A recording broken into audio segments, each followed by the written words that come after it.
So, with the Seoul-Washington summit just around the corner now, doubts have been raised over whether the South Korea-U.S. alliance is still rock solid, following a difference in views over sanctions on North Korea. Mok-yeon with this report.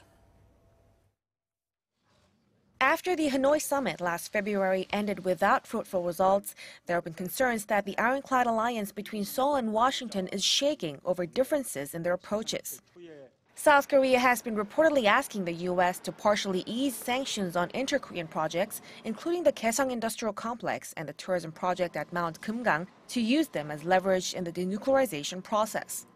The U.S. meanwhile has been against the idea, as it believes that easing sanctions on the regime would lower the effectiveness of the sanctions strategy. Some have claimed that their contrasting approaches could tear the alliance apart.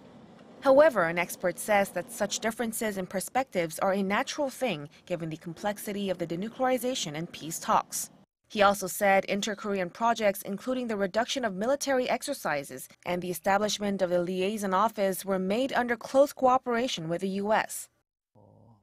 The Moon administration has been cautiously approaching the issue of inter-Korean economic cooperation under the condition that it doesn't go against international sanctions, and also has been pre-discussing every sanctions-related issue through working group talks with Washington. With that being said, President Moon's role during Friday's summit seems even more important.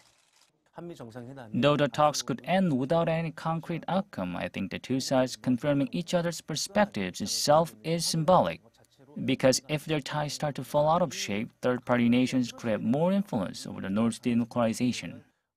However, the deputy chief of Seoul's National Security Office, Kim Hyun-jong, said last week that inter-Korean economic projects are currently not on the agenda for the two leaders' sit-down.